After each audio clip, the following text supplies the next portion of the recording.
I'm super happy to be here. It's been a while since I've been in the booth, but I'm glad to be graced in the same booth as Sneaky tonight. So we're getting the last little words from the king now to start off this wonderful pairing of races right here. I honestly have been looking forward to watching this race. Both runners are veterans in the community and super, super top tier.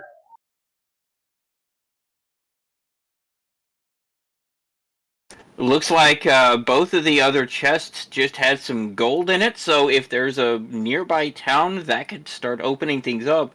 I'm a little bit concerned about that health total. Only 20 hit points, but they've got enough strength.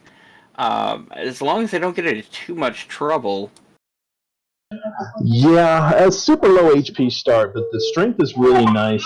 Both of them running straight to HP for their builds. So this ought to be a pretty interesting race. There's a cave on Beta's side right there, just south of the castle. So it's not too bad a start, depending on what that cave is.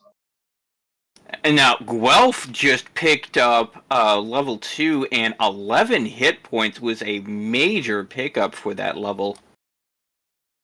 Oh yeah, so I mean that's at least a really good start. A huge jump in the HP that was already pretty low, and already hitting level 3 as well. 214 and a new spell, so not terrible. I mean, this is already turning out to be a super quick race already. Yep. Now, of course, Radiant, perhaps not the best. Well, ooh, Magicians have baby breath, as Guelph just found out, and it looks like that was the Staff of Rain trade-in cave. There's another one just to the south of it, which Beta is checking out, doing some early exploration here, taking out a low-hanging fruit of this slime. Yeah, and looking at it, Guelph didn't gain any strength right there at level 3. And it is the free cave with more gold, so a lot of gold to be had tonight. Now, this could set up a ghetto grind of sorts, since that is a gold chest that you can recover over and over and over again. Right, and that might be a key piece later if there's no viable gold grind later on. Yeah, that would be if the it would be a slower way of doing it, but that would be a way of doing that for like a silver shield if they really needed one, if the agility really didn't come up, which let's face it, that agility isn't looking too good. Unfortunately, the droll blocked Beta and sent him back home a little lighter in the purse. Edge, meanwhile, takes down another Magic Drakey. Yeah, well, I didn't take anything there, but I know what you meant there. Yeah, Guelph is really just getting into this grind really early and just getting really nice with some of these shots. The 26 strength is really nice to have at level 3, but I mean, as we're looking at it, already 2 levels in, and we've only gained 4 agility. This might be a little bit rough in the defense department today. Yeah, which is why I'm sure both runners have noted that, well, at least Betastrep has seen it. I don't know if Guelph has gone in there, but definitely taking note of that as a potential resource to exploit later on. And next level, 2, 1, 4, and a new spell. So no strength, but... Yeah, a little light in the strength department now. So, I mean, we're starting to see that the early levels are going to be just super rough tonight. We're finally breaking that plane of 20 agility. We've got the 10 defense power, but we've got heal and hurt now at level 4 as well. So that's a nice gain to at least be able to start, grinding some of the more heftier enemies and be able to keep the health up in some of the more rough spots. Absolutely. Unfortunately, the Spectre was just too much for Guelph, does take him down. Betastrep trying to take on this skeleton, actually. He might actually be able to get away with it, too. It looks like he's going to come down to the last shot here, and he does get it for the 25 big experience right there. That was a big one. And then here's another cave, and... Looks like we might be Swamp South. Yeah, it's what it's looking like to me, Swamp South. So not terrible. I mean, Swamp South to start. So 3 big caves right there for your staff turn-in. You've got the free cave with gold in it, and you've got Swamp South all within super easy distance, but a blue dragon in Swamp South. Ugh. With hurt more, no less. Not that a blue dragon really needs it. Right, especially this early. But later on that could be a thing. But hurt more once they get that wonderful Erdrick's armor is not going to be a big deal for them, especially at 33 HP. Looks like we're getting some HP in this and starting to pick that strength up now. Absolutely. Right now, Betastrep has a bit more of an exploration lead, but I think Guelph still has a slight edge on the experience, having gotten level 5 already, so it's still very much anyone's game right now. Oh, most definitely. And then, of course, there is the major important piece that they have the three pieces we need to create the bridge into Charlotte Castle, which is the Silver Heart, which will be turned in for the Staff of Rain, the Stones of Sunlight, and Erdrick's Token, all to be turned into the Rainbow Drop to get into that castle. On top of the other pieces and parts that we need. You want to go ahead and take away with that one? Ooh! Looks like a Demon Knight just showed up and surprised Guelph. But yes, we're going to need the Rainbow Drop to get into the castle itself. In addition, there's some other things that we can get that might be more or less advantageous. Of course, we've got Erdrick's gear, the best gear that money can't buy. You're going to have to find those somewhere, either on a search spot or in a chest somewhere. Of course, there's also the Fairy Flute. For those new to the randomizers, there is the Death Necklace has a unique function here that isn't in vanilla, where it will reduce your max HP by 25%, but give you plus 10 attack power, which is no joke and has often been used in the tournament. Yep, and Guelph does hit level 6 and picks up two big spells, Outside and Heal More, as well as some significant stat gains at 61 strength now. So we had a huge level 5 there, and then another good gain as far as bits and pieces. We're 32 agility, so that's going to be another big kicker. With no gear here, I mean, our stats are starting to finally get up there a little bit. Yeah, Guelph now taking down Wolves pretty reliably with both Heal and Heal More on tap. Granted, the magic point total is a bit lacking still. Only 12 MP. That's one Heal More on tap so far. Yeah, but a couple of heals after that, so it's not too terrible. I mean, you can get away with a few things, but that blue dragon he finds in the overworld, and time to go back and think about Both of things. them. Now, Betastrep, you'll notice at the very edge of his screen, there's a town there. He didn't get to it, unfortunately, but now he knows there's a town over there. He's going to want to try and figure out what that town is. One of the things that's going to be blocking our heroes from progressing is going to be magic keys, and one of the ways that you find those is by going to Rimildar to be able to buy them. And that's going to be really important. We've seen Swamp South. If Swamp South backs into Hawksness, this could get really interesting. Most definitely. And Guelph has found that town now. He's just a few steps away from it and finds the golem. Hopefully he can get away, but not in time. Ouch! That's gotta be rough. And speaking of the golems, there is the fairy flute which exists that can automatically put them to sleep if you use it, but it takes a while to play it, so it's not always the most optimal. But when you're at this level, finding a fairy flute, especially if golems are on the prowl, never the worst pickup. Well, Betastrep finds the one big thing that town had, keys. We have found Rimildar, so Guelph was one step away from that. That's awful. But at least we know, Beta on his side now has keys. He's able to check this and go back to the castle and check the pieces there. And he's going to check the weapon and armor shop to see what's on offer, as well as check this other chest. Hopefully it's not the 2-for-1 special, because that's always terrible when you see that. Oh, you called it. It's that Abbott and Costello send-up. Hey, Abbott, can I get 2 10s for a 5? I need to stop. At least we haven't seen, the commentator's curse is so real. But we haven't seen any 0 HP shots tonight, so that's not terrible. A couple of our other races tonight have seen multiple 0 HP runs. So we're looking good here so far. I like where we're going. 12 already at level 7 and with 73 strength with no weapons. This is going to be interesting. Absolutely, and of course, Betastrap didn't check the town, the store, probably because he doesn't have any money because he spent it all on keys. Although 411 0 hit points too, as Empty Eye would say, I love it. But other than the somewhat lackluster hit point gains, that was an amazing level. Would that be 2 for 2? Yeah, I believe so.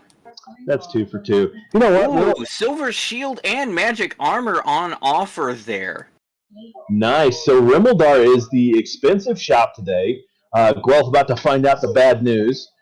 So not bad. I mean, the flame sword, the magic armor, and the silver shield in Rimmildar, the expensive shop of the day. Personally, I would have been much happier if I were running this to have seen something like maybe a large shield, maybe some half plate, something maybe a little bit more reasonably priced that could give me some defense to make up for the lackluster agility gains that they've been having lately.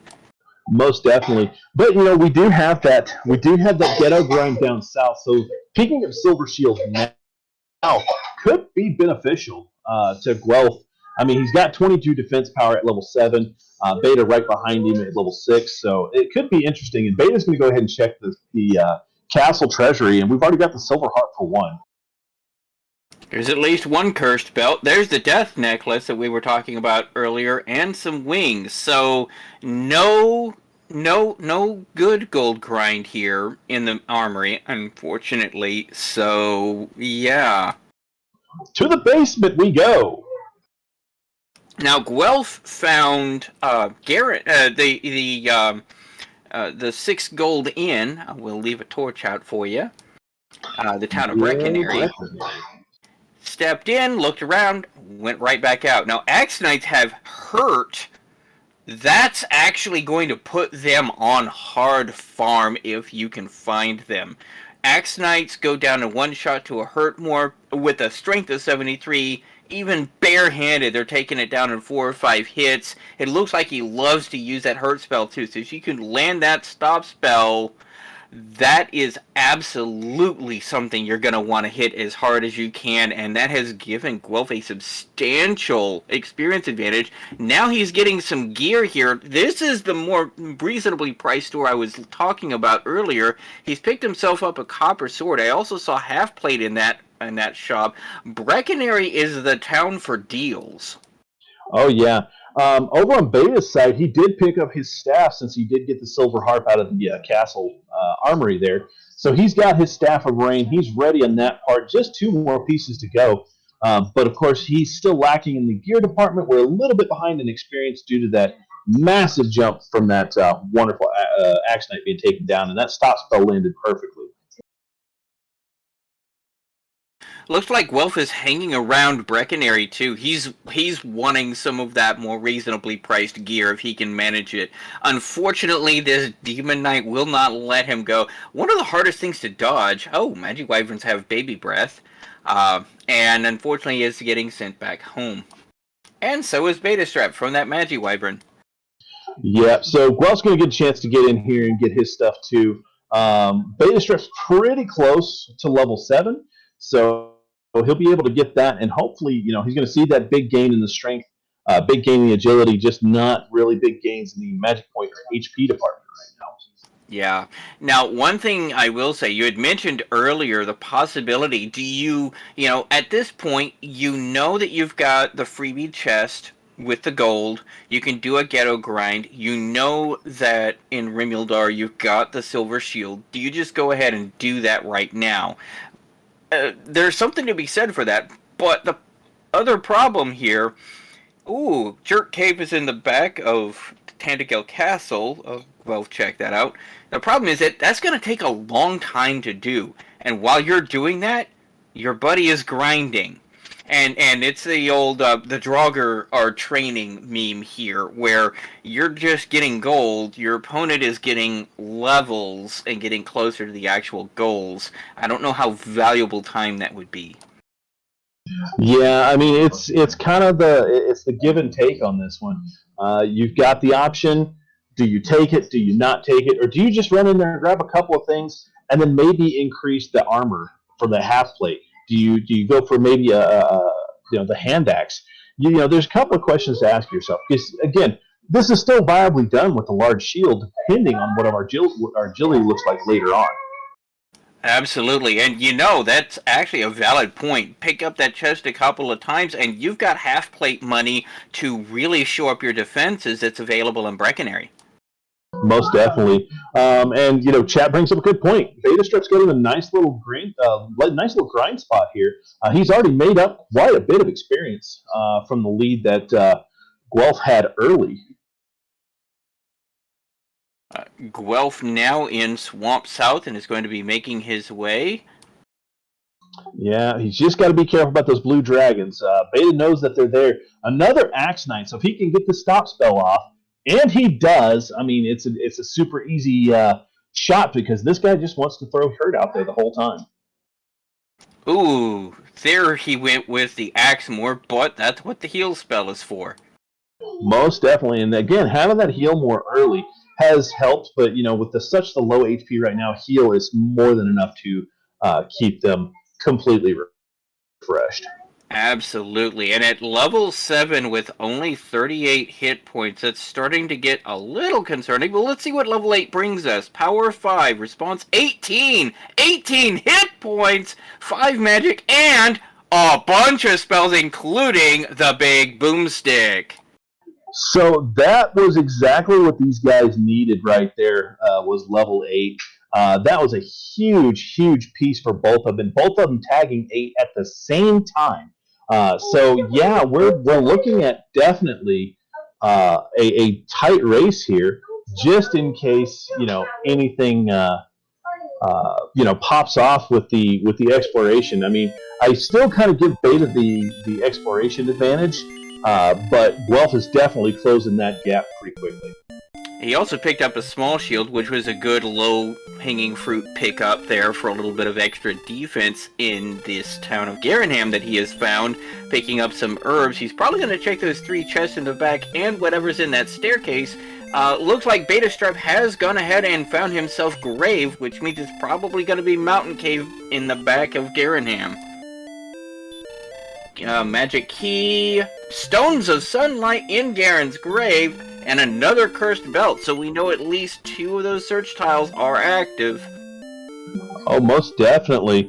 So now we're just going to have to see how this is going to play out. I think we definitely are going to see a search spot on the overworld, and we're definitely going to see Cole have something. So could Hawksness be empty? I mean, there's a lot of different pieces here that we're still missing that could be in those search spots. Yeah, both pieces of Erdrick's gear could be in those search spots. The fairy flute could be in the search spots. The token could be in either of these search spots. So there's still several things that could be there. And while technically Erdrick's sword is not mandatory to be able to win, it's certainly a nice thing to have. Oh yeah, most definitely. This is winnable with the flame sword, especially with the strength that we're seeing right now. But that armor is going to be absolutely key, and let's just hope that it is not in the depths of Charlotte Castle. Yeah, the only thing worse to have in the depths of Charlotte would, of course, be the armor. I love those seeds, let me tell you. Oh, looks like it was Tablet Cave in the bottom of Garenham, actually. Not much there, but good to mark it off your checklist of places to go. And immediately runs into a golem that sends them back home. Not just one, but both of them. That was just a rough shot right there. But again, both of them super close in XP. Well, trailing behind by just a little bit, but again, this is going to be an interesting race, I think.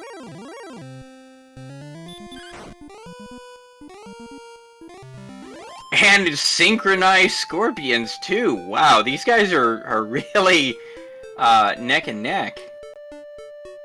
Yeah, it seems like the game just really wants to give them the same thing at the same time for a little bit there. Running into a werewolf and running away, but now we've got a Wraith, so he should be able to take this down pretty easily, get another decent chunk of XP.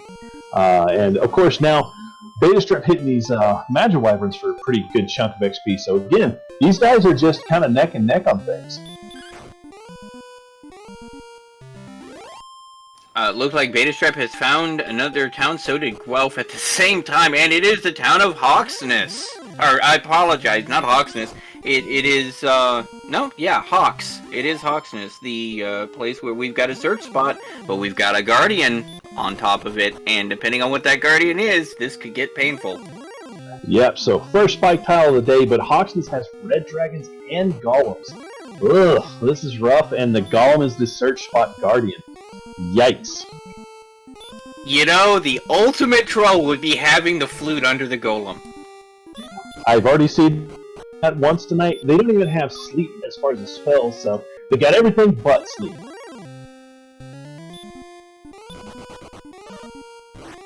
And then the fun police pulls over Guelph. Yep, see, that's always the rough part, and we only got to see the one shot, so we don't even know what kind of power they're packing besides the massive fist they've got going on there. Now, there actually has been a change in the seed as a result of a rather infamous match that happened during the winter tournament. So, there's a certain combination of skills we refer to as the Wombo combo, that being the DL2 breath and sleep. They've kind of nerfed it a little bit in that it's a maximum of 50%, 50%. You can't get a 75-50. And also, they have reduced the maximum stop spell resist on it so that you at least have a fighting chance of being able to survive it. Yeah, because I remember that race, and that was rough for everybody to watch. And it was what it was, but at least with this one, you know, with the new pieces and parts, we're not going to see another one of those instances happen. And again, like I said, wow! Axe Knights with heal more! Hurt so and heal more. So that stop spell is going to be important, but once you do, it's pretty free. Yeah, so the stop spell is a major player in this part, especially with him having heal more like that. You can get him down so far, and then he's just like, not today. But thus far, Guelph is just really handling these Axe Knights pretty well, regaining that I won't say lead, but at least getting back caught up with the experience lead, and then the Axe Knight just says, nah, I'm done with this, and actually hits him for a max roll and sends him back.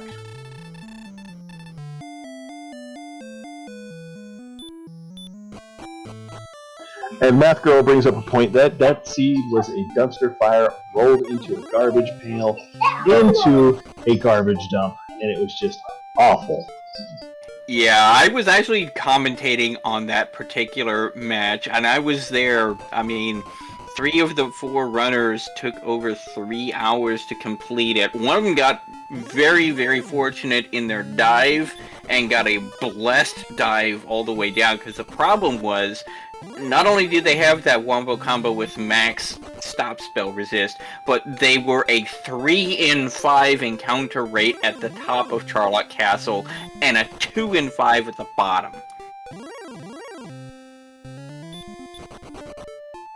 Wait a minute. If this is the seed I think it is, I think I was running that seed. 3 hours and 45 minutes, if I remember right. But it could be something different. But yeah, I'm curious as to who the runner for that one, because that was. I know there was at least 1 or 2 seeds during that I over 3 hours a couple. Yeah, and whenever you get a seed like that, we look at it and go, okay, is this actually is this curveball going to be bad enough that we're going to need to tweak the randomizer slightly to make sure this doesn't happen again? And in that case, it was a definite yes. In the meantime, we've got some more exploration going on. Our adventurers are wandering out and surveying the land further. They're looking for the token.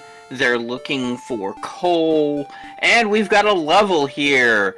Power 2, response speed 1, hit points 2, magic point 6. That's kind of a meh level. Not the greatest level you want to see. Again, where our strength is sitting at, I mean, we're sitting super high, but again, we're lacking in HP. We're definitely lacking MP. Yeah, at 58 hit points and 27 magic points, you're starting to really wonder how far am I going to have to grind before I've got viable stats. And there's Charlock! We have our first Big C sighting. Right on, and still early. I mean, we're still missing those stones, missing that token. But yeah, I mean, at least we know where it's at. Guelph has that knowledge, and he can kind of still look around for things. And it doesn't look like a terrible zone to try to level in, but not a whole lot of big hitting enemies around there. Yeah, now Betastrep found the stones. It's in the top of Grave. Okay, so we're just missing the token on one end here. So that's not terrible, and he didn't dive any further, so you know, I think he's kind of thinking, got this one, shouldn't be too much more down there. I think he tried to dive, and it got cut short courtesy of a golem. Yeah, there's always that kind of just stops you in your tracks.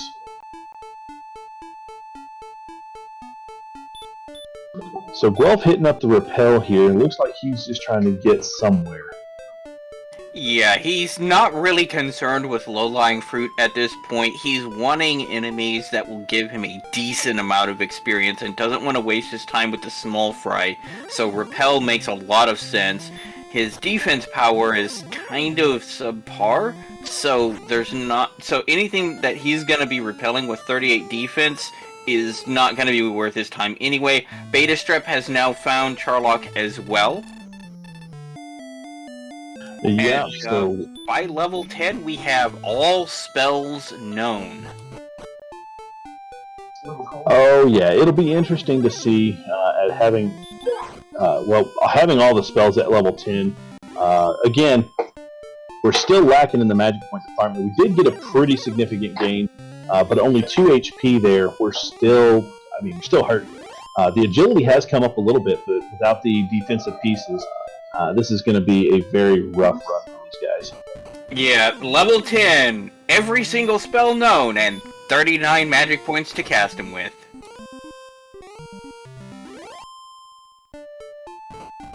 Very tactical hurt more on that Magi-Wyvern to just take it down, because, as I recall, Magi-Wyverns have something annoying. They've got Baby Breath, which, at 60 HP, that could... 60 HP and no armor to block it, that's pretty painful. That's a third HP if on a decent shot. Yeah, they're having to be very, very strategic with their spell usage. They can't just be tossing spells out left and right with their MP totals. But it is a resource to be used. Betastrep has just made it into Hawk's Nest and is going to get the bad news about the golem with a preemptive attack. Does manage to run away, though. Yeah, and we're sitting pretty decent as far as strength goes. 83 attack power. Any kind of weaponry is gonna definitely boost that punch power, but an abysmal 33 defense power on base side. That's rough.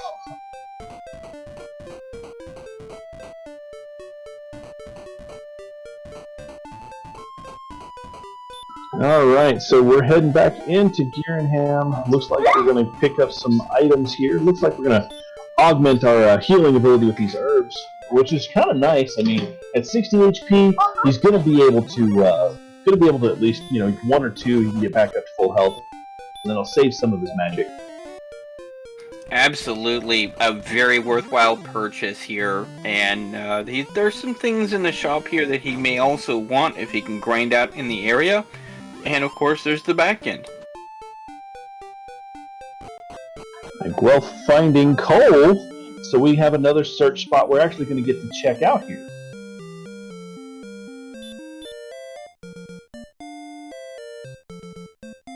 And now we have the token. So interesting search spot there.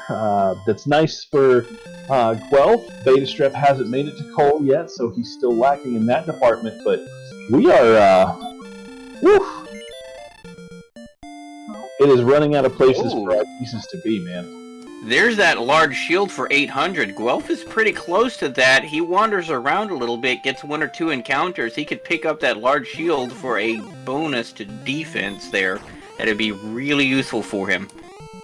Oh, most definitely. And these metal scorpions are definitely going to be helpful in getting that. Just a super quick trip around here, and I think he'll be able to step back in there. He finds another town. Oh, that's actually Brecconary. So we have that now. Over by Brecconary is Cole. So not terrible, and this was a good spot for him to grind those accidents that he felt so inclined to do so.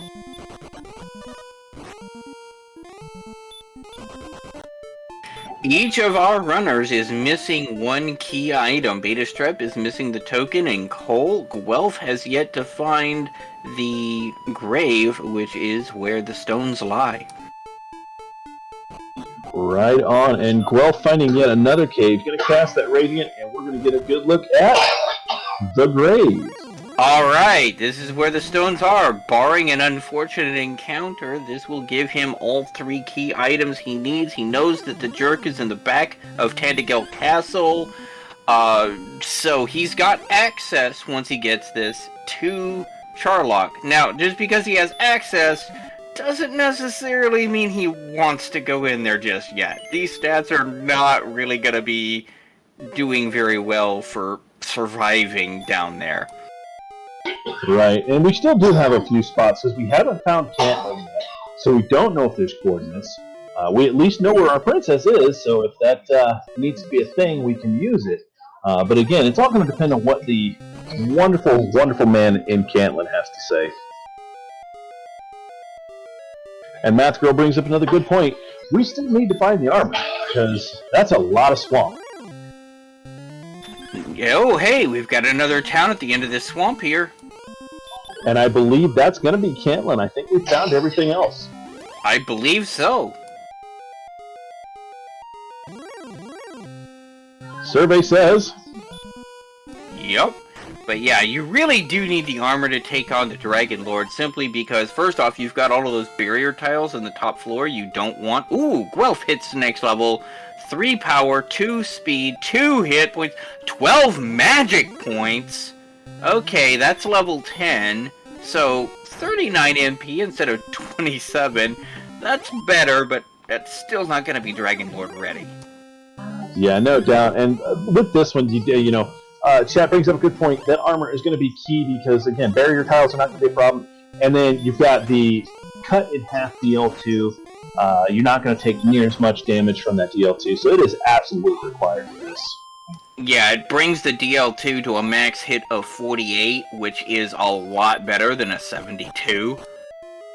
26 north, 16 east. This is not too terrible, and I think it might even be walkable. Certainly with these 2 veterans, it is. And our first medal of the night, Guelph finds him. Already got 2 hits in, so we might actually get a good kill here, and it looks like we are. There it goes. Late enough in the match that it's not going to be an upset, but it's still nice to have in your pocket. Yeah, it's going to definitely give him that at least a little bit of boost back. And of course now, Guelph making that dive, he does find the dragon scale. So now we have that. We've got one more chest down here to find and see what's inside. Now, one thing about these coordinates, whatever's on there is going to be useful. If it's a piece of Erdrick's gear, that's awesome. If it's the flute, then that is your key into Hawksness, where the golem lurks, to see what's under the golem. So either way, you're looking at something that has use. Not only that, but it potentially enables a slow but consistent golem grind if that's what you need. And it is the armor on the overworld. All right, Probably the single biggest pickup available for them. Yeah, that's a huge piece for Betastrep there.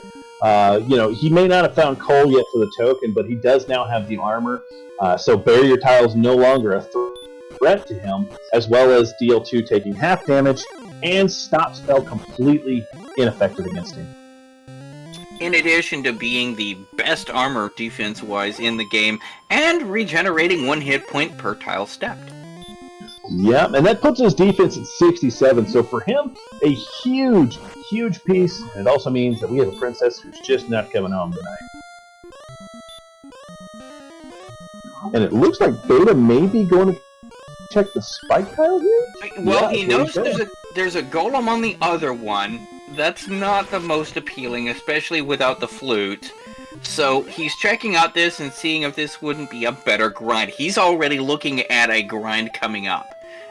11, 2, 1, 19 hit points, 14 magic points. There's some of these stats we're desperately needing.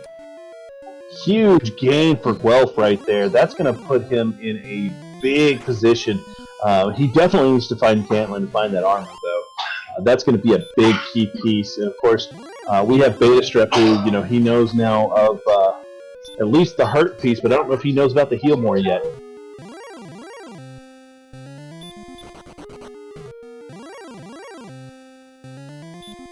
Doesn't look like he's going to get the chance, so hey, there's another 130, and the spike tile, well, we've got one thing before it.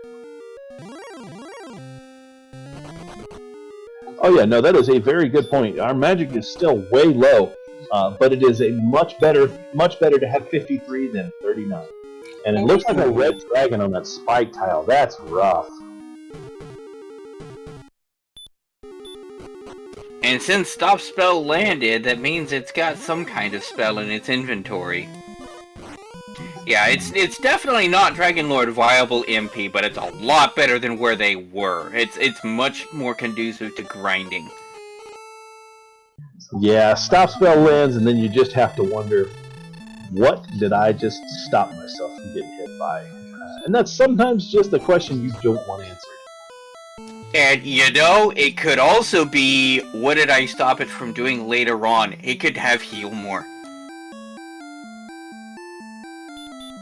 That's a very viable point. And, of course, we're probably going to see them in the Dragon Lord's castle. Just for the simple fact is he seems a bit punchy still, even at this level with the armor. Yeah, he's going to definitely be in Sharlock. Oh, yeah. So Guelph's going to pick up that rainbow drop in the bottom here, and he's going to be ready to go if he so decides. But like we said, level 11, still with a copper sword to close and a small shield, not the ideal way to go here. This isn't exactly your ideal adventuring kit. He still needs to.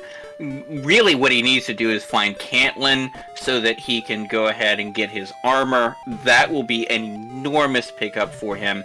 At that point, he's going to need to make a decision. Does he want that silver shield with the ghetto grind, or does he just want to say, you know what? Not worth it. We'll head out to Cole, pick up a large shield there, and call it a day. Yeah, most definitely a viable option. I think at this point, large shield is definitely my look. Especially a very tight race like this. Like, Beta is really catching up now. Armor is going to be key, and we still have the search spot in Hawksness, so there's something there, and it may look like it's either going to be the sword or the flute going to be sitting there on that tile. Yeah, of course, the troll would be the flute is under the golem. It could be worse. There could be nothing under the golem, too. Oh, there could be nothing under the golem. You are absolutely correct. I mean, we've only seen 2 belts. There could be a belt in the bottom of Charlock, but there could also not be one. Betastrep, meanwhile, having found his way into the coal, 4 steps south to the Bath of Coal is the token, which is the final piece necessary for him to get his rainbow drop. So things are starting to progress here very, very much like they need to. Now it's just going to be, hey, where do we find a grind spot? And of course, Guelph finding these Axe Knights and just deciding, you know what, I'm going to stick around here and fight with these guys. He does know where Jerk Cave is. He was the first one to go in when he got his keys. So he does have that information. He knows it's there. At this point, it's anybody it's still anybody's game. Yeah, it's not going to be a particularly high priority right now because it's not like he would get much benefit in diving into Charlock at the moment. He'll probably pick it up next time he dies. Most definitely, and I mean, not a big piece that he needs to too much worry about. Of course, he finds Breckenary. I'm pretty sure he already knew it was here, so he's going to take a look and probably, if they've got a decent weapon or something more than that copper sword, which they don't, not much he can really do there. Not really, no. Cole's got the large shield. Of course, Remildar's got all of the swag gear, the flame sword, the silver shield. That's going to be a little bit out of their price tag right now, though. Yeah, and the other big key to this is even though Beta went into Cantland and got those coordinates, I don't think he checked any of the shops. Ooh, Drone Magi's the first monster we have run into with the DL2 breath. And thankfully for that high HP, he was able to take that one shot on a low roll and be able to walk with it. He's fixing to find out that the Red Dragon is waiting for him patiently. Yep, let's get those Drogon Lord emotes out there in chat. Oh, he turns around and decides not worth it.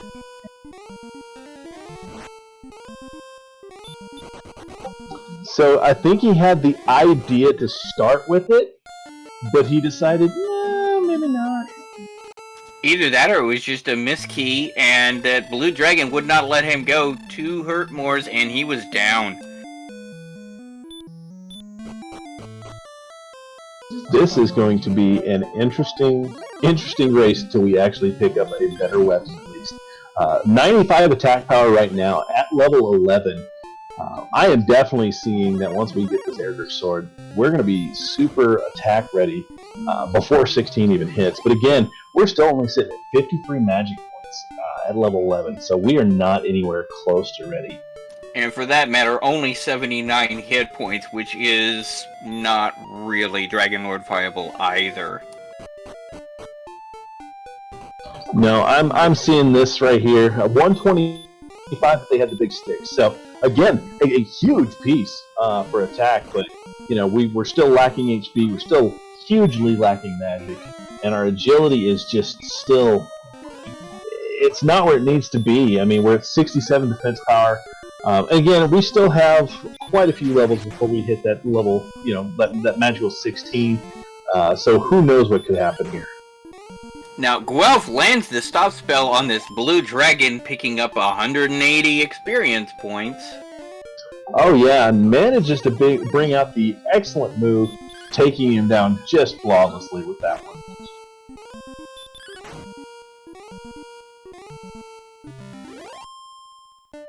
So Beta cast Repel, I think he's found him a little grind spot in these hills here. I mean, sometimes you just gotta find a good spot in the overworld and just deal with it. When your 2 options are Red Dragon or Golem without Flute, 3, 2, 2, 34 magic! Yikes! That's a huge piece right there.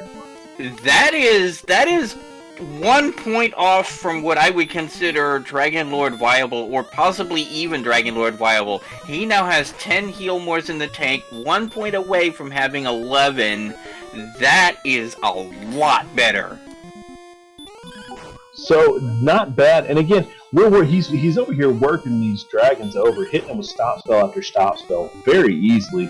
And then they're just repeatedly trying to cast Hurt More. So. He's found a decent grind spot, much better than what I was actually getting ready to suggest of going back over the Axe Knights. But this right here seems to be working and saving magic because he's not having to hit him with Hurt More. Ooh, Blue Dragons have Hurt More and Heal More, so both more. Yikes. That is definitely good knowledge to have right there. And again, it's a very viable grind spot. Absolutely, and it's right here, right by the town of, Garenham, so you've got an easy place to rest, recover, restore all of your MP. Now he's loaded for bear and is ready to come out swinging. Oh yeah. So now at this point, hey, Blue Dragons, good grind spot, but he's still lacking the discovery of Cantlin. Sparko Bridge. Well, looky there. And a wild Sparkover decides to join us.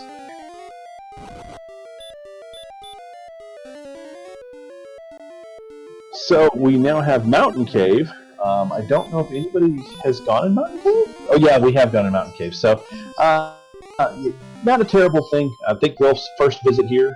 Beta went in there already and picked up what he needed out of there. So we do have a little bit of disappointing news for Guelph as far as not much here. Yeah, but it's 5 chests that he gets to check off of his checkbox of places that the armor or the sword might be hiding. Yeah, and again, he really needs to discover. Cantlin so he can get those coordinates and get his armor. That would, again, these guys are so close. It's just there's no real way to say that it's one way or the other at this point. Absolutely concur with you. Betastrep heading back into Garenham. Remember, there's 3 shops in Garenham. There's a very good chance that whatever you want, it's available at Cantlin. It's available at the Cantlin Mart. He just picked up a large shield, which is a huge pickup at this point for him. And he's going to get that hand axe, so he's at least got some better swing power. So it's going to be real nice for him, a little better easy going.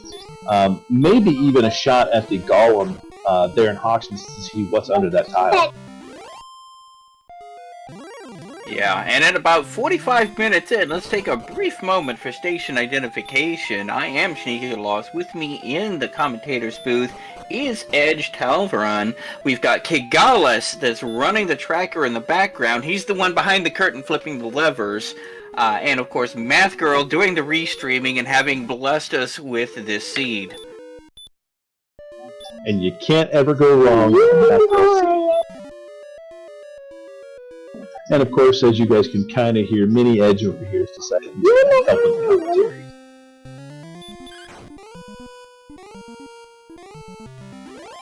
Hey, bring him up early, bring him up right. Give him access to all of the classics that you grew up with. Oh, most definitely. Once we get moved over and everything, there's a lot of things that'll be kind of new streams, and he's already started playing Mega Man, so there's that as a start. But back to the scene of at hand here. Guelph is in that he's in that mountain cave, and I just realized that it's really not that far away from camp. Yeah? You're gonna have to trek through a bunch of swamp, but yeah, you're right.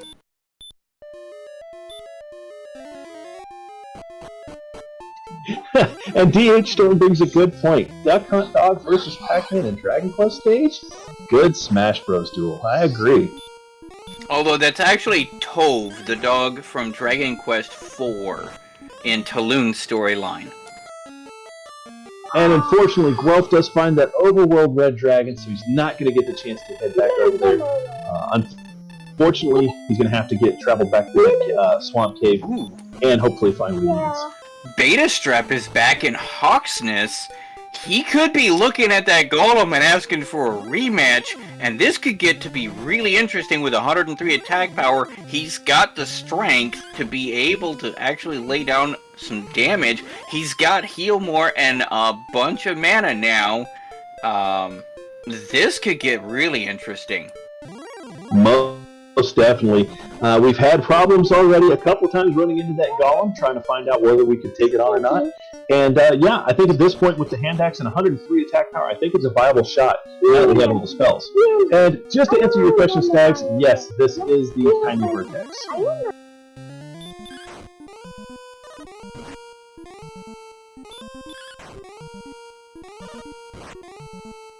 Looks like Guelph is also asking for a rematch after his last ignoble defeat. That golem is still hitting really hard. That's where Betastrep's advantage is. Betastrep's got a lot more defense because he's got Erdrick's armor, whereas Guelph doesn't yet. And so he's going to be taking a lot less damage in this fight than Guelph. Yeah, I mean, that is the key advantage. If I'm Guelph at this point, I might try falling asleep out there just to see if it lands. Because, I mean, he's just burning Healmore after Healmore off of 1 or 2 hits. Yeah, that's no bueno. Now, the other thing is he came in with a lot more mana because that red dragon that Beta took down really sapped his MP reserves. He's only got 1 more Healmore in the tank. But, I mean, Guelph is actually looking like he might get through this pretty easily if he can just keep his strategy up with that extra MP that he had coming into it.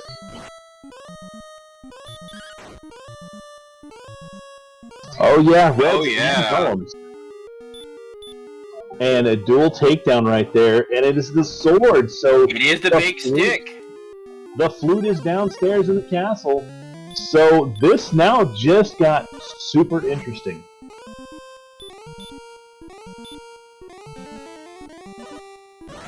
Beta takes the fast track back, asks the golem for a ride back home real quick. But yeah, with the big stick in hand, I mean, Betastrep is geared out for his final fight. He just needs to get a little bit better stats. He needs about, I'd call it 20 more hit points just to be safe. At least another point of magic. Some strength wouldn't go amiss either, and he's about ready to take on the Dragon Lord. Guelph still needs to find that armor, though. Yeah, I think at this point, though, if he gets back through there and tries to go back, again, Cantland, we already know, as the wonderful viewers, we know that Cantland is on the other side of the Swamp Cave. Guelph is still searching for Cantland, though. He does not have the coordinates, so it's going to be a little rough for him until he does manage to get over across that swamp. Absolutely, but once he does, then he's also going to be in grind and go mode.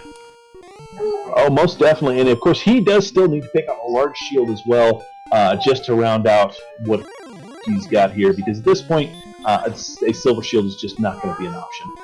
Well, there is a silver shield on offer in Cantland, so once he finds Cantland, he can solve both of those problems at once. Yeah, most definitely, but I just don't see the silver shield being the end all be all, unfortunately. Because, like you said, it's taking the time versus your opponent, taking the time to get the gold versus your opponent taking the time to get the experience. And Betastrep is just no slouch here. He is not going to take that opportunity. He's going to continue to grind forward. Right. Level 13 was kind of a dead level there, unfortunately, but I was actually referring to the large shield in Cantland behind the locked door that Betastrep picked up that he can take while he's in Cantland getting those coordinates. Gotcha. Yeah. Okay, I got you now. Yeah, most definitely, and he does have the money for it. But again, he's got to get back across the cave over to the giant swamp and get across there.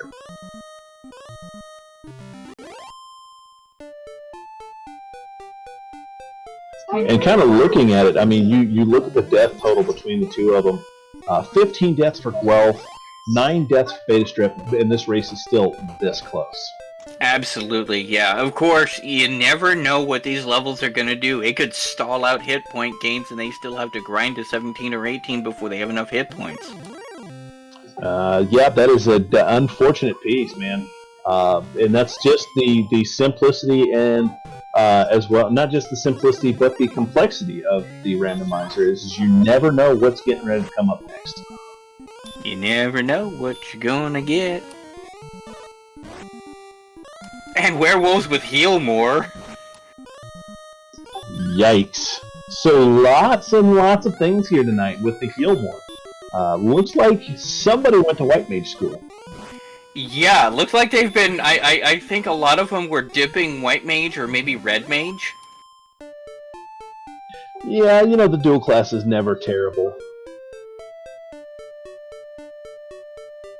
So it looks like Betastrep has decided to make the Red Dragon grind a real thing right now, and he is doing a fantastic job of it. I mean, it is working to his advantage, and of course, with it being so close to multiple towns on either end, it's definitely the way to go, I think.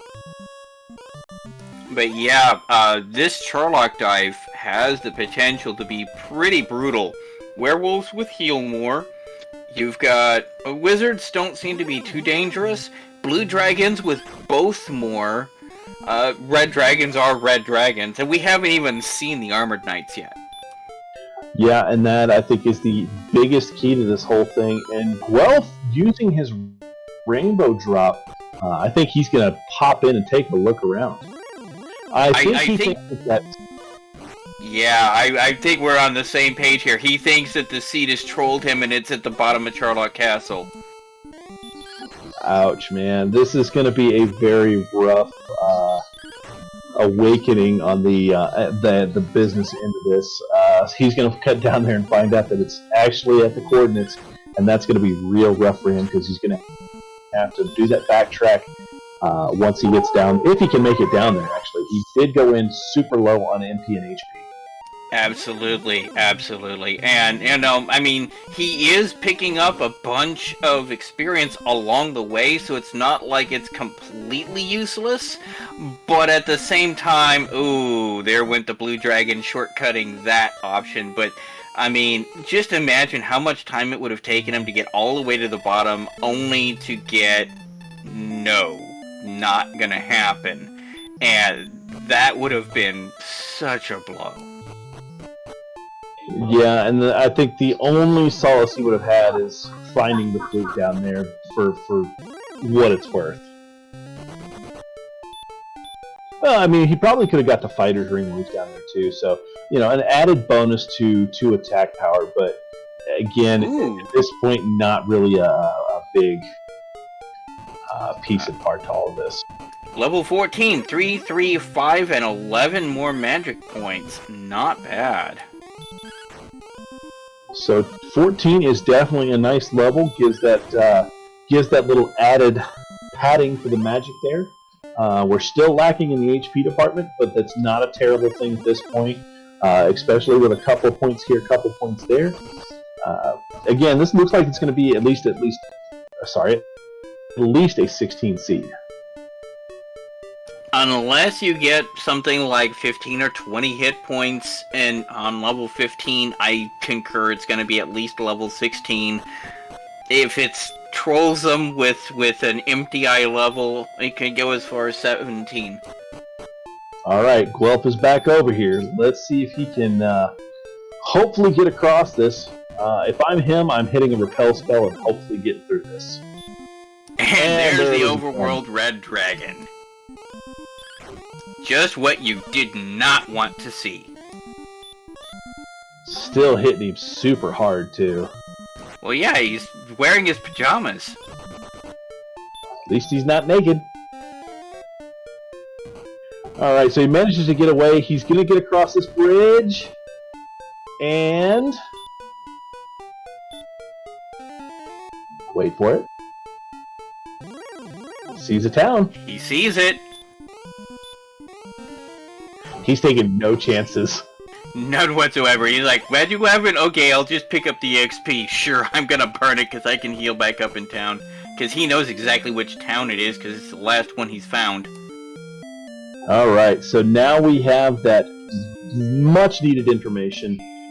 He's going to be able to pick up his armor and hopefully get that grind and go. Unfortunately, Betastrep does have a significant advantage. Almost killed himself off on those barrier tiles, down to 1 HP. And he gets those coordinates of 2616. That would have been the troll of the day. I don't know if I could have held back the laugh on that one.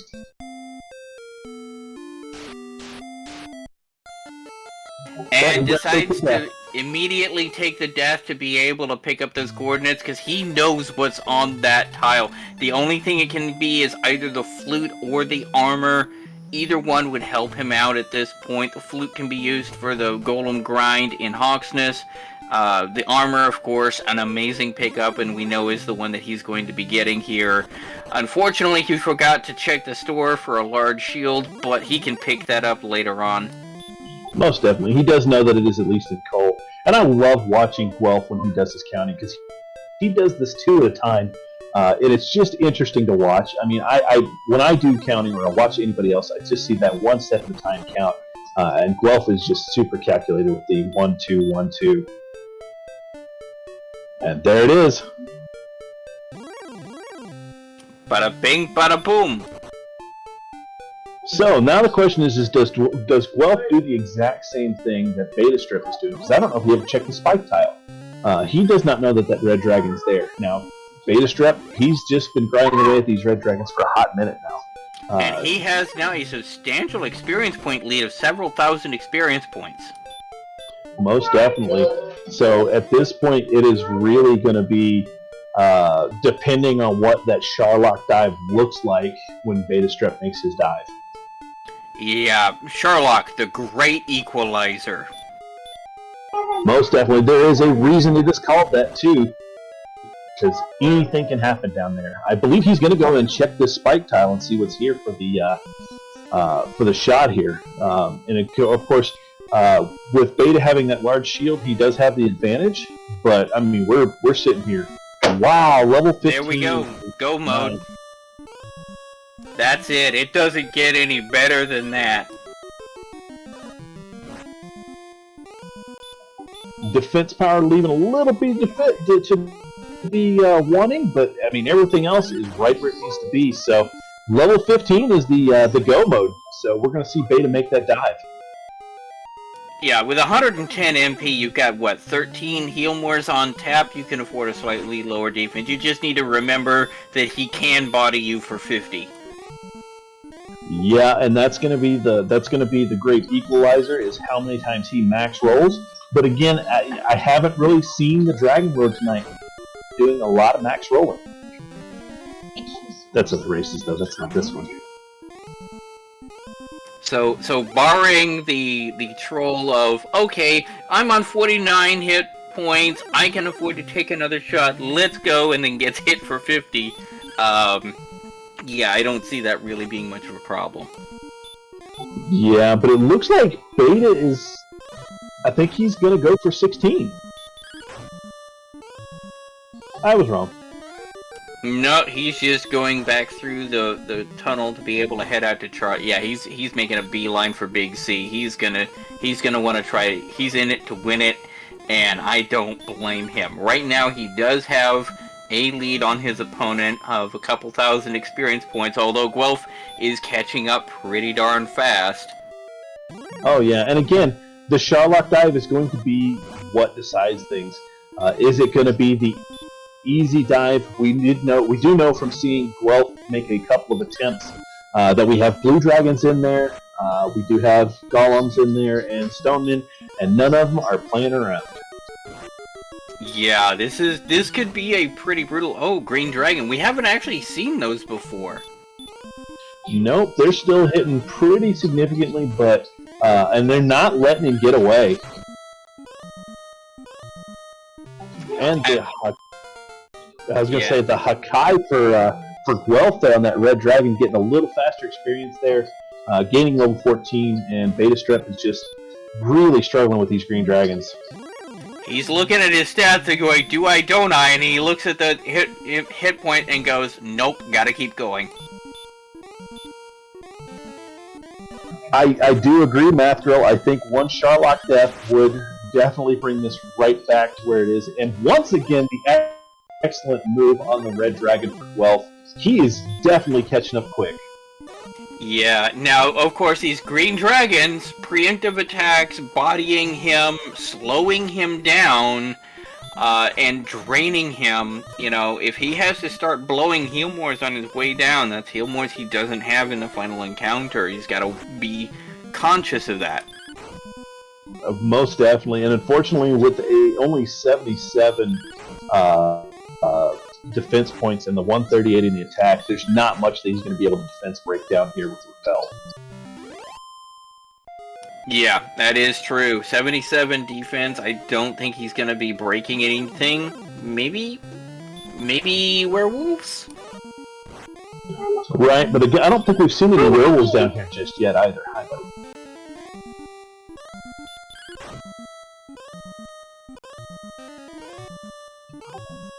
But, I mean, this is not a terrible seed. We're sitting in an hour and 3, and we're already looking at Sharlock dives. Yeah, absolutely. And, like, serious dives. Not just, oh, no, the armor is probably down there. I need a dive to grab my armor dives. Oh, and there's the first werewolf we do see in Sharlock. So they are down here as well. Keekless brings up a good point. You're going to need 80 defense to break anything down here. Yeah, so a repel spell, kind of pointless, even though it does technically work in dungeons in the randomizer. Oh yeah. So Guelph took a death right there to that red dragon. It did send him back, but it gave him all his magic back. He's back up to 99, so he's going to be able to get in there. Hopefully, quickly get this level 15 and make his serious attempt. And meanwhile, Betastrep down at the bottom floor. He's not even going to bother checking the armory. Well, there's nothing in there he could possibly use, unless the golem is the bodyguard. Most definitely. I mean, the fighter's ring couldn't hurt, but again, with 138 attack power, I really don't think it's going to make a difference.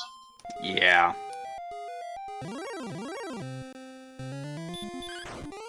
Yeah, Mathgo, your math is right on point. He just needs that just at 900 for that next level. He should be able to get that here within the next couple of fights and get up there pretty quickly. Meanwhile, Betastrep about to find out that spike tile. Good call, Sneaky. Now, this could get interesting. This golem is hitting hard. He's going to have to start spending some of these heal mores, some of these resources, while he's going to clean up this golem without too many troubles. It's not a matter of can he take it out, it's a matter of how much is it going to cost him to take it out. And he just does a heal. Yep. Yeah, heal instead of a heal more. This still gives him 12 heal mores in the tank. He's in a good position. Yeah, so I think at this point it is Beta's race to lose. And again, we still have that looming max roll of anything that could possibly happen. And it also depends on what our DL1 looks like. So far, pretty non-trolly. There's the stop spell he was looking for. Was not looking for that hurt more, though. Gives him a chance to completely heal back up. He's going to be able to knock this one out and move on to his DL2. So let's see what this is going to look like. 87 walking into the second phase isn't bad. It's not amazing, it's not a double, but at least he didn't get a surprise back attack, so that's good.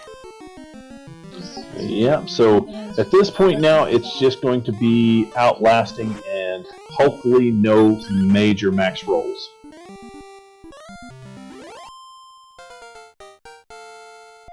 And there's Guelph catching up at 15. So he now has his go mode.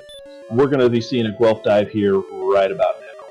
Well, he's going to need a large shield first. He will need a large shield first. He does not want to go down there with 71 defense. By the way, to know what kind of damage they can expect out of this, the calculation is you take the monster's defense and subtract that from your attack power, cut it in half, that's your max roll, cut it in half again. That's your minimum roll. Dragonlord Phase 2 has 100 defense, so 38 minus 100, or 138 minus 100 is 38, divide that by 2 is 19 max, divide by 2 again is a 9 min. Yes, sir, so Keegless is keeping count here. We're at 71. This is going to cut real close. And he max rolled at 17 there.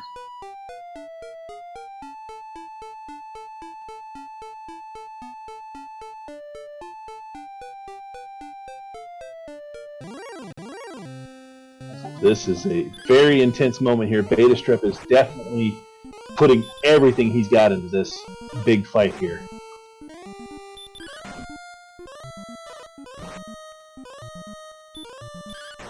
He's got 2 more in the tank, and I think he's going to be able to pull this off.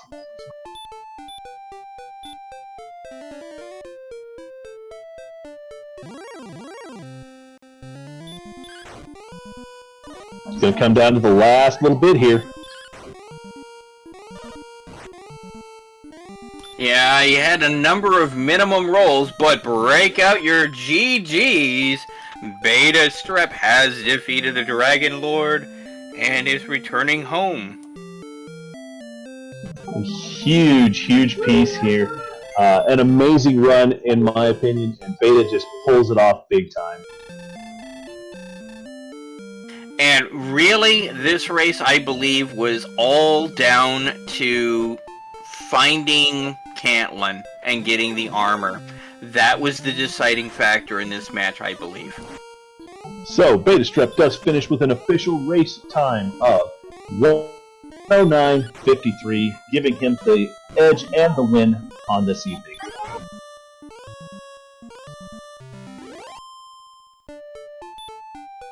A huge thing, and again, I do agree that it comes down to Cantlin and the armor right there. I think if Guelph would have gotten the armor pretty close to about the same time frame, this may have been a completely different conversation.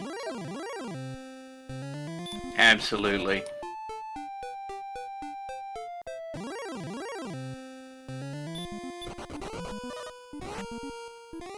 But Guelph is getting through here. Man, this is, again, I think it's a huge thing. Like I said, that armor, huge piece. And Guelph just, every time he even got close to maybe taking a lift, that Red Dragon just takes him down, man.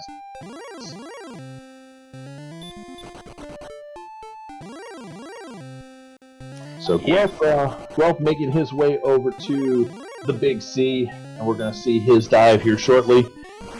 And again, this race will be pretty well done. I think he's looking for a large shield before he goes down there, though. He did take a detour to Rimuldar to pick up a large shield. Alrighty, so we're going to see his dive here shortly. At this point, like I said, we know what to expect. Whether or not he goes for that flute or not could make or break the difference of a couple of heal moves. Beta in chat here. Beta, fantastic race, buddy. That was awesome to watch, and just you and Guelph step for step, man.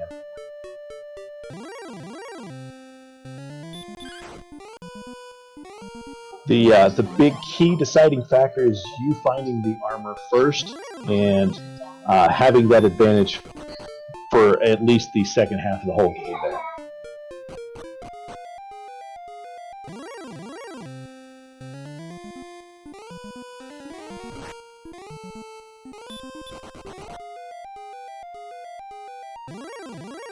Oh yeah, most definitely. The exploration for both of you was great. The biggest trip was Guelph did not find Cantlin before he found Cantlin way later. Just for the simple fact is those red dragons continued to stop him at every turn as he just even remotely got close to Cantlin. So you had a huge piece there, man. And yeah, you guys took the golem down, got the sword at the exact same point in time, and your first golem death was the exact same time as well.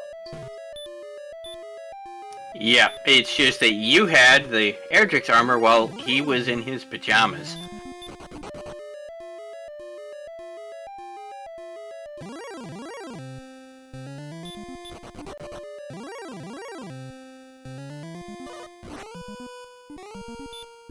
Yeah, that was one of our thought processes when we saw that dive.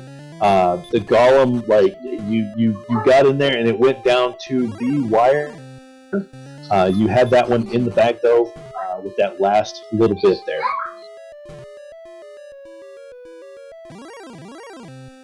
So I guess the now question is with week 1 down and out of the way, man, how are you feeling going into week 2?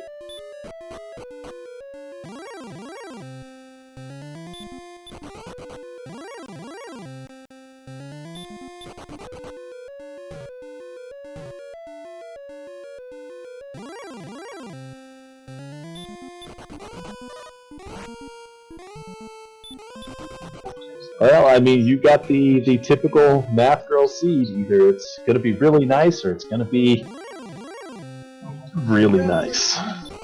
Yeah. Either it's going to be a fun seed or it's going to be a dwarf Fortress version fun seed.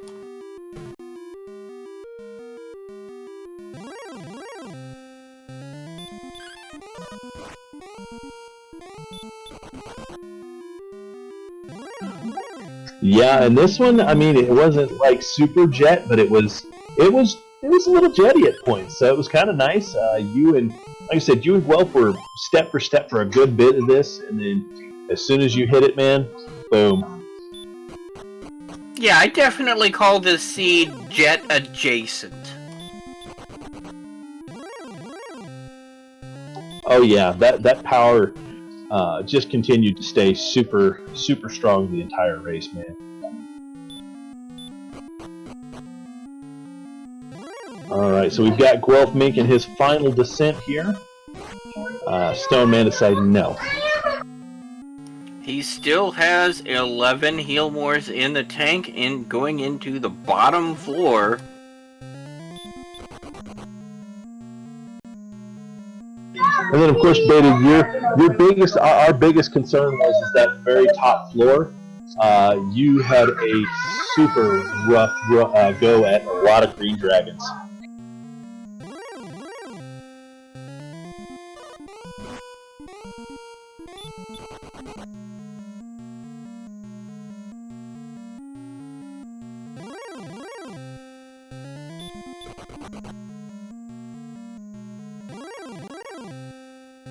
You know, it's funny because Keegalus was the first to say that looks a lot like Beta Luck.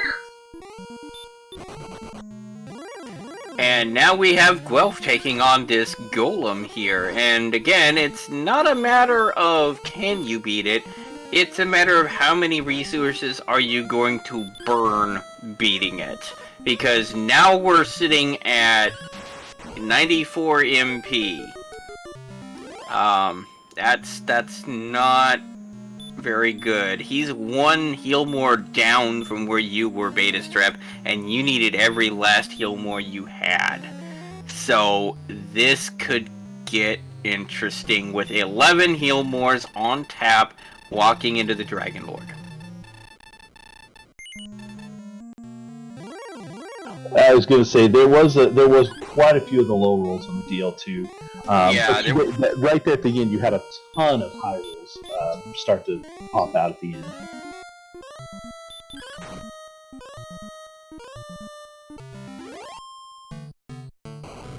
Walking in with 102 hit points is not bad, though. Oh, but the back attack for 46! Oh, no! Yeah, his DL1 is a lot faster, so this is going to be super dependent on how his rolls play out throughout this part. Yeah, now fortunately he was still able to get the one hit in even with the back attack, but he didn't get the double starting off, which is a little bit feels bad, brah.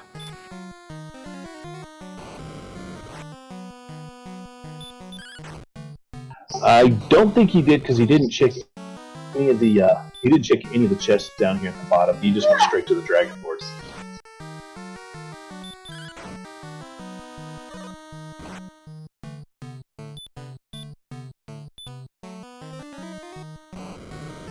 Question in chat, he dived earlier, didn't he? He got about 10 steps in and got blocked and wrecked. Yeah, he made that first initial dive just to kind of see what it was. Saw two enemies and got smacked out by a blue dragon, unfortunately.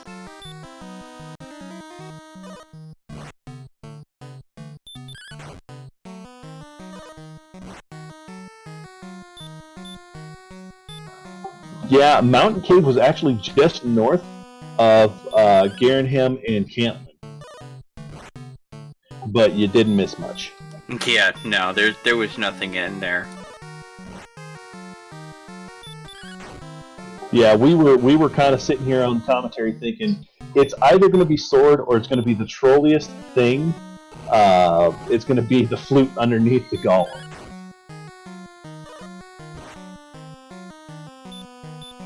That's going to come down to the end here. Let's see how it plays out. 51-point physical attack. That's exactly what you don't want to see. But break out your GGs. Guelph has defeated the Dragon Lord. Oh, I do agree. That flute would have been really useful for you guys there at the end. But yeah, GG for Guelph. He's finishing off the Dragon Lord, and we're going to get his official time here in just a moment.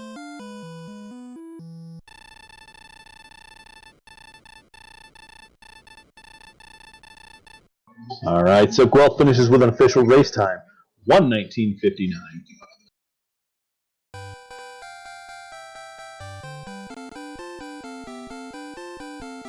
We'll see if we can't get Guelph in here for a little bit of an after race commentary here as well.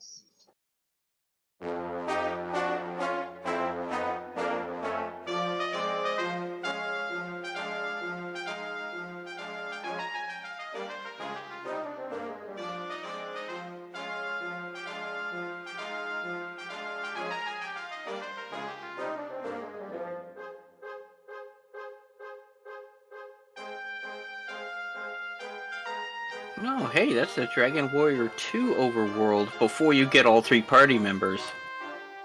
All right, so Guelph is on his way. Speaking of, welcome into the booth, Guelph. Fantastic race, buddy. That was fun to see and fun to watch you guys go head-to-head there. Thank you. GG's to Beta. No, he's just in chat, but he must have had better luck than I did. I had some rough early luck, and don't think I ever recovered really. Well, the big equalizer to this was he found the armor super early because he found Cantlin about halfway through. Yeah. I think I went everywhere else except the right direction. Well, it's actually funny because every time that you started to make a direction towards the way of Cantlin, that red dragon, the overworld, just said no. Yeah, the fun police were out on patrol and kept you from finding Cantlin, and that was really the deciding factor because he had Erdrick's armor a lot sooner, which made his grind a lot easier. And yeah, that's all it was. Yeah, I thought I was lucky in getting that Axe Knight pretty early, throwing out the Hail Mary stop spell and finding him to be, what was he, 75 hurt, 75 heal more, or 50 heal more probably? Something like that. I mean, the blue dragons were both Moors and were super mage heavy. So yeah, it was they had some resist. The first couple got me before I landed a stop spell. Yeah, and those Axe Knights with hurt and heal more. Yeah, but they had no resist, right? I didn't think I saw one resist anything, so if they had it, it wasn't much. Yeah, for the most part, you and Beta were step for step. Even after he got the armor, the biggest piece was you were lacking the armor, and he was grinding on red dragons for a hot minute before you started to. Yeah. Oh well, that's the breaks. But other than that, like you guys made that dive on Charlotte, but Hoxless first. Took your Golem death at the same time, and then got your Golem kill and the sword at the exact same time.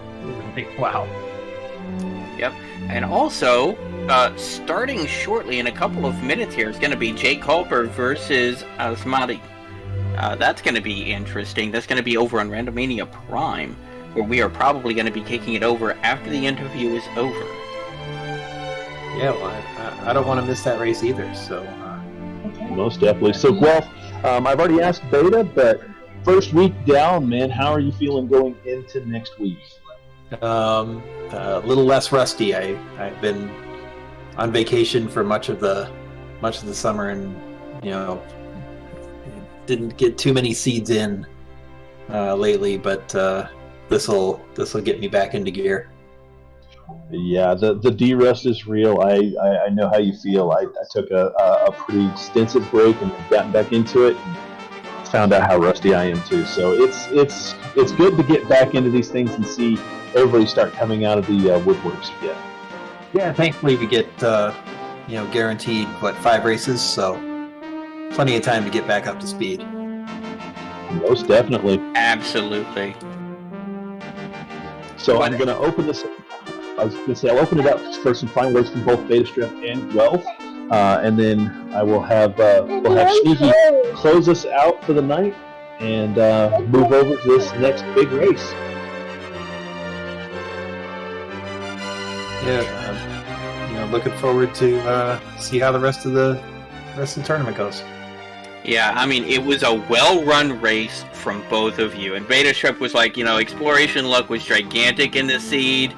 He said it was a really fun seed, and I think it really was. It was a really good seed that was showcasing the randomizer at its fullest potential, where, you're not getting trolled everywhere, but you've got some challenges to face, and exploration was definitely one of those challenges. The free flame sword at level 5, or whatever it was real nice.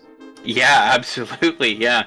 So, in that case, let's go ahead then. We're going to be shooting this over to the Randomania channel, the primary Randomania channel, where we've got that race that is about to start any minute now. So, until then, this is Sneaky the Lost. With me in the commentator's booth is Edge, along with Kigalas, having done the tracking and an amazing job on that. Math Girl with the restreams, and we're gonna say, see you there. Good night. Have a good one, guys.